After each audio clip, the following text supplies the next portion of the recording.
Eric Schwartz is going to be at the Siren coming up very soon. I'm going to put him up here. And I'm going to put me down here and Jeff over here, and I'm controlling the video and Sounds I'm recording. It's like the Brady all Bunch. this kind of stuff. Yeah, you see the movie. Hey, Eric, how you doing, man? Good to see you. What's going on? I'm looking up, I'm looking down, and to You're both all sides. over the place. You feel like family, like the Brady Bunch. You know what? Bring us in with some music. We should have planned this better. We should have. You know what? I like not planning. Comic. Improvisation, because I'm actually originally from the 805, as you might know. And I made an anthem for all my 805s, and it goes like this. I'm 805. 805. Hey, what's up? I'm 805 Central Coast. North of LA, south of San Francisco, Ventura, Santa Barbara, and San Luis Obispo. 805 shining bright, brighter than a crystal. Looking for a life's place, give up, they don't exist, bro. From Paso Wineries to the Oaks Mall. You ever heard of strawberries? Yeah, we make them all. We got on Suburban Sprawl, we got 2 skyscrapers and they're short, tall. 805 football, no, we don't have a team, but they all practice here, cause you have to dream. It's a better way of life, and you notice it. Even got the cholos out there doing cholo fit. 805 is growing, 805 is the future. We got our own beer, you better call it Uber. Hate on the 805, and I will let you know you get knocked out by California's elbow, cause I'm 805. That's how we do it. That is so good. What does cholo fit mean? Oh, that's actually a friend of mine, Frankie Quinones. He does this character, Cholo Fit.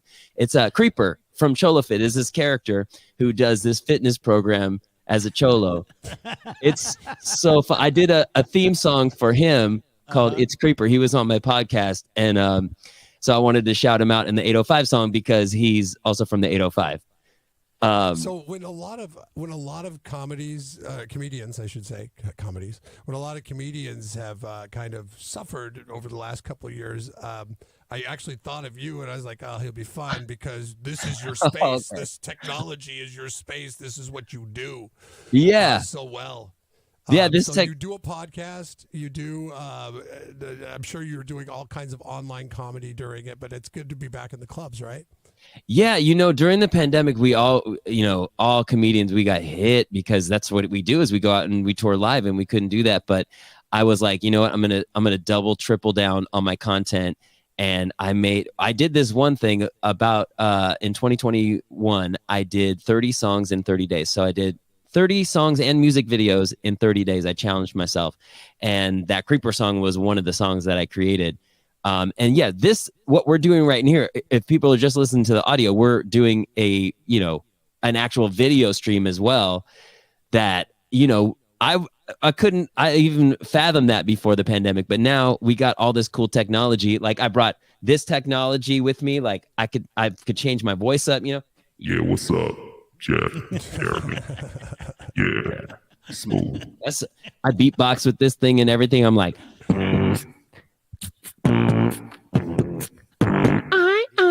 You know what I'm saying? I love that. That's great. Because I used to have this babysitter growing up, and she used to read us the Berenstain Bears books. Do you remember that? Oh, yeah. Yeah, but she smoked 3 packs a day, and she read us the stories like this. Once upon a time, there was a family of bears, and their parents went away for the weekend. I did not sleep, guys. Yeah. I can imagine. So how do you take this show to the Siren? Now, you're going to be there on Sunday. Do you have like a mobile unit that you could take to do some of your stuff, or is it a completely different show altogether because you're not in your studio? Yeah, well, the Siren is actually, you wouldn't think in Morro Bay that they had this amazing music and comedy venue in Morro Bay, but they do. Like they just love awesome sound, lighting, and presentation, and that's why I perform there. It's just a sweet spot, This show is actually almost sold out because I've done a couple shows there, and people have come back. And then I did the Slow Comedy Festival this year. Well, you got followers, man. I mean, big. Thank God, because I literally started. I went to Cal Poly, and I literally started in the dorms.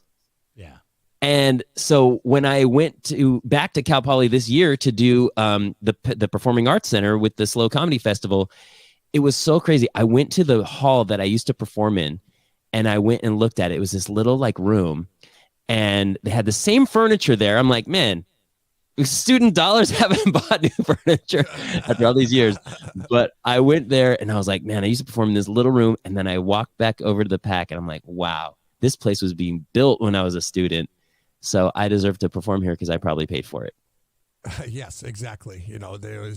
It's funny because, well, you paid for it, but then they continue to pay for it. You're like, That's true. When you're a student, I remember when Jeremy and I were going to Washington State University, they're like, hey, we're going to do a $100 million upgrade on the football stadium. I forget what the number was. And it was like in our junior year. And I'm like, yeah, I'm cool with that because I'm done paying them money after that. Yeah. I loved coming back to Slow.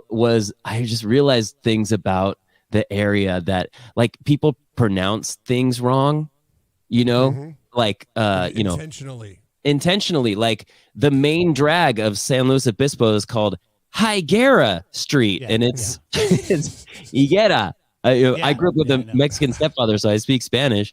So, and then the one that really gets me is Paso Robles. Yeah. I'm like, come on. It's not. I mean, I know what I'm talking about. I live in Los Angeles. You know what I mean? Exactly. Yeah. Or Avila Beach.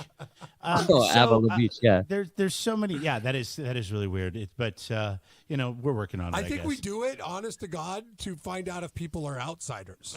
That's true. That's why. So if we mispronounce everything, then when people come in there and they're like, "Oh, El Paso de Robles," we're like, "Okay, you're not from here." Or you're trying to sound fancy, or you're like some level of security executive from Los Angeles or San Francisco that retired and bought a winery because you had millions. But you're fitting in. So what do you when you think about Slow when you went to school here? What years were you at Cal Poly, by the way? Oh man, what do you remember? I just remember going to farmers market. It was the most fun thing on Higuera Street, and I got to put the flavor on it. And people go, dude, you're saying it right. Stop saying it right. Were you a regular at the bars? Did you go to I don't know what are the bars downtown? Mothers and I used to DJ. Bulls. I used to DJ at Tortilla Flats. That was my thing. I used to live around the corner from Tortilla Flats. We were just talking about that. Then it became a karaoke bar. Now it's this badass Mexican restaurant, La Esquina. And that whole area is actually really nice now. But I got a question it was pretty divey back then. Thanks. Comedy Festival. Yeah. What's the difference between a comedy festival and a comedy competition? Like, how do they determine a winner in a comedy competition?